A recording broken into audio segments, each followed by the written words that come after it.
Posolstvo proroka Jonáša. Nebolo dediny, ktorá by uverila a jej viera by jej pomohla, keď už trápenie doliehalo s výnimkou ľudí Jonáša, keď tí uverili, zbavili sme ich trápenia z potupy v živote najnižšom a nechali sme ich užiť si na čas určitý. Obyvatelia mesta Ninive patrili k ľuďom, ktorí sa kláňali modlám, uctievali predmety a žili nemorálnym životom. Posol Jonáš mal naučiť týchto ľudí pravému uctievaniu. Lenže oni ho nechceli počúvať. Nechápali, čo je zlé na uctievaní, ktoré praktizovali už ich predkovia.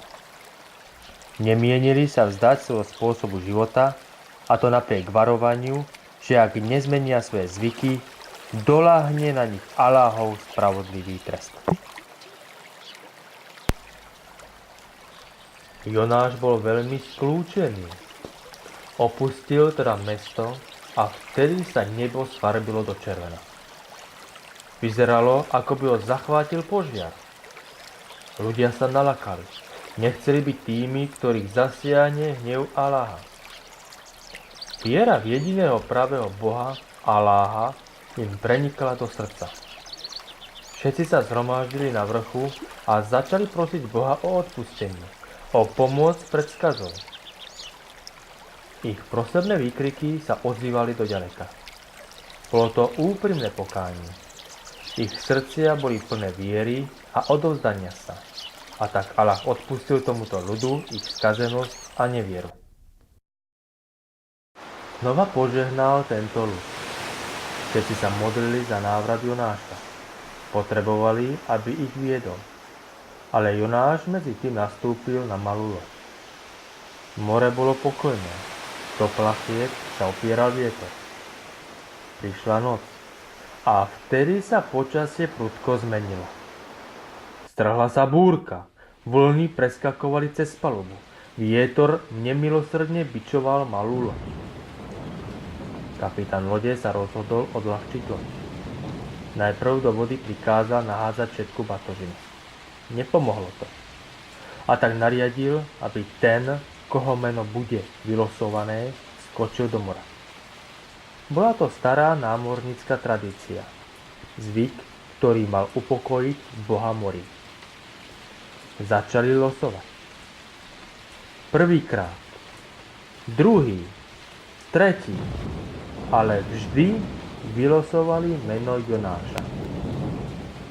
Kapitán nechcel, aby do rozbúrených vln bol hodený práve Jonáš. Ale Jonáš dôveroval Aláhovi a poslúchal ho vo všetkom.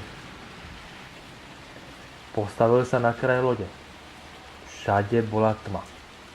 Nebolo vidieť mesiac ani hviezdy. S vierou v Aláhovú milosrdnosť skočil do mora. Veľryba, ktorá plávala na Aláhov príkaz za loďou, Jonáša prehltla. Myslel si, že je to jeho koniec. Určite zomri. Ale po chvíli, keď sa upokojil, zistil, že sa môže pohybovať, že môže premýšľať.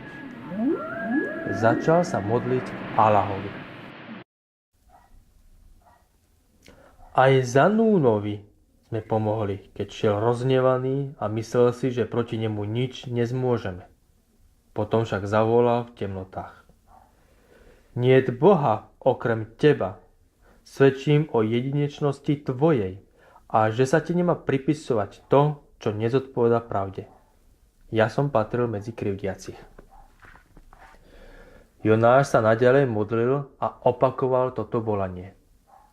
Všetky živočíchy v mori počuli Jonášovu chválu Aláha, jeho modlitbu.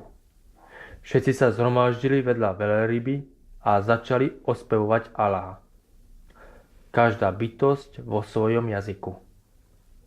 Aj veľryba, vzdávajúc chválu Aláhovi, si uvedomila, že prehltla proroka a začala sa báť.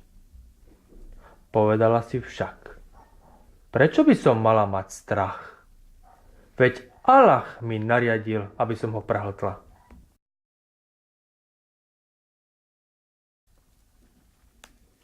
Všemohúci milosrdný Allah videl Jonášovu lútosť a počul jeho úprimné vzývanie. Allah prikázal veľrybe, aby vyplávala na povrch a vyplula Jonáša na ostrov. Jeho telo bolo celé zapálené pôsobením žalúdočných kyselín. Trápila ho ukrutná bolesť. Kričal, ale vydržal a neustále volal na Allaha. Všemohúci Allah dal príkaz, aby vyrástla tekvica a ochránila Jonáša pred spalujúcim slnkom, pred smedom i hladom.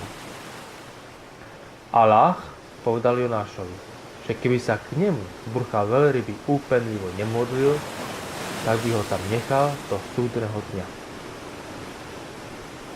Postupne Jonáš získal späť svoju stratenú silu a našiel späť cestu do svojho rodného mesta Nínive.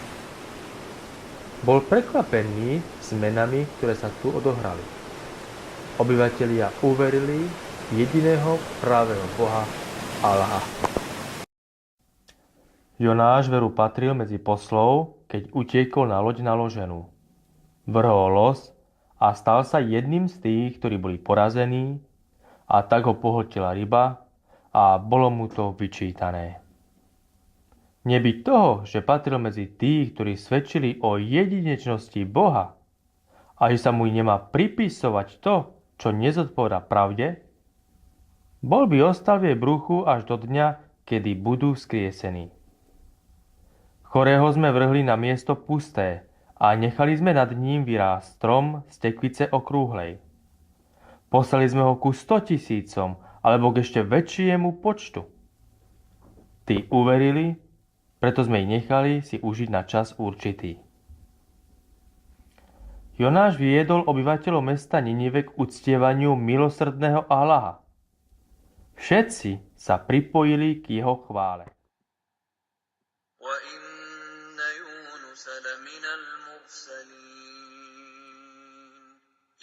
أبق إلى الفلك المشحون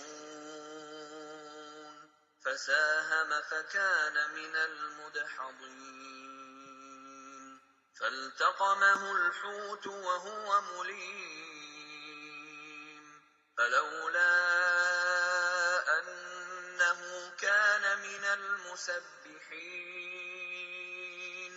للبث في بطنه إلى يوم يبعثون فنبذناه بالعراء وهو سقيم وأنبتنا عليه شجرة من يقطين وأرسلناه إلى 100,000 أو يزيدون